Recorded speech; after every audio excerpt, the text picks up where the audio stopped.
প্রিয় শিক্ষার্থী বন্ধুরা, এখন তোমাদের সামনে আলোচনা করব ভাগের সূত্র, নিঃশেষে বিভাজ্যের সূত্র।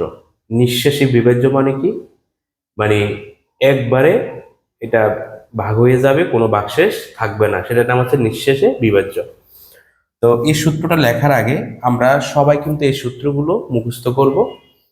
আর কখনো যদি আমরা ভুলে যাই, কিভাবে সূত্রটা আমরা তৈরি করতে পারবো সেটার নিয়মটা আমি এখন তোমাদেরকে শেখাবো। ঠিক আছে, একটু দেখো। নিঃশেষে বিভাজ্য সূত্র হবে কয়টি? তিনটি। কেন তিনটি? দেখো, নিঃশেষ মানে কি? নিঃশেষে বিভাজ্য মানে কোনো কিছুই থাকবে না, একদম একদম মানে কি পুরাপুরি শেষ হয়ে যাবে, কোনো বাকশেষ থাকবে না। 5 30-এর মধ্যে 5 6 30,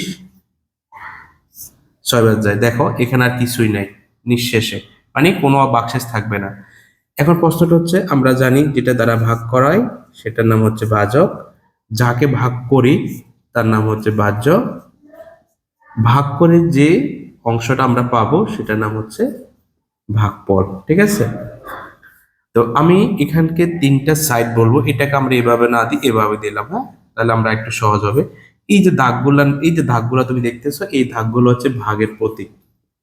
এটা হচ্ছে ভাগের বা ভাগ চিহ্নের প্রতীক, এগুলো হচ্ছে ভাগ চিহ্নের প্রতীক। ঠিক আছে, মানে বাউন্ডারি আর কি, এই দুইটা সংখ্যার মাঝে। যেমন আমরা যদি বলি যে 30 এবং 6-এর মাঝে একটা পার্টিশন আছে বা একটা ভাগ আছে, দাগ আছে, এটা ভাগের প্রতীক। এটাও কিসের প্রতীক? এটা হচ্ছে ভাগের প্রতীক, মানে ভাগ চিহ্নের প্রতীক। ঠিক আছে, এই দুটা দাগ। এখন দেখো, এই পাঁচটাকে আমরা বলবো প্রথম, আর এই যে মাঝামাঝি যে টাকা আছে এটাকে বলবো এটাকে বলতে পারি শুরু। হ্যাঁ, এখান থেকে আমরা শুরু করলাম, এটা হচ্ছে মাঝের অংশ, আর এটা হচ্ছে শেষ অংশ। ঠিক আছে, এটা হচ্ছে শেষ অংশ, একটু জাস্ট তোমাদেরকে মনে রাখার জন্য।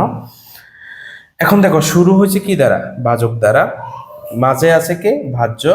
আর শেষে আছে কে? ভাগফল। এখন দেখো, আমার এখানে কি আছে? ভাজক আছে। আচ্ছা, ভাজকটা হচ্ছে কি এখানে। এই ভাজকের পরে কার অবস্থান? এই যে দেখো, ভাজকের পরে হচ্ছে ভাজ্যের অবস্থান। তাহলে আমি ভাজক এখান থেকে শুরুর পরে স্টেপটা কে দেখতেছি? ভাজ্য, আমি এখানে ভাজ্য লিখে ফেলবো। ঠিক আছে, ভাজ্যের পরে আমি কার কাছে যাব?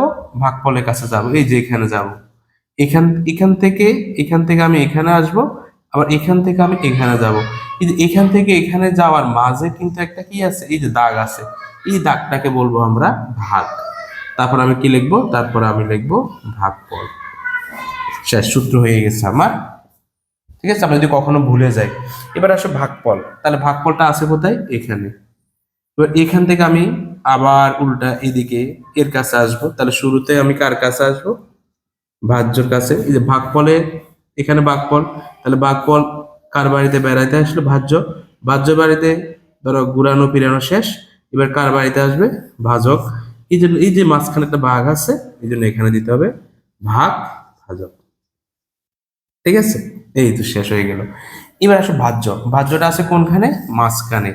এই ভাজ্যটা বের করতে হলে তার দুই পাশে যে দুইটা ব্যক্তি আছে, একটা ভাগফল একটা ভাজক, এই দুটো ব্যক্তিকে কি করব? গুণ করে দিব। তাহলে ভাজক গুণ ভাগফল। কেন গুণ করলাম? কারণ হচ্ছে গুণ করলে ভারে, কারণ সবচেয়ে বড় সংখ্যাটাকে 30, আর এই দুইটাকে গুণ করলে কি পাওয়া যাবে? 30 পাওয়া যাবে। এটা হচ্ছে নিঃশেষে বিভাজ্যের সূত্র মনে রাখা বা বের করার সহজ টেকনিক। কিন্তু এখানে কিন্তু দেখো কোনো ভাগশেষ নাই। তো তোমরা বাসায় একটু এভাবে প্র্যাকটিস করবা অথবা মুখস্থ করে ফেলবে।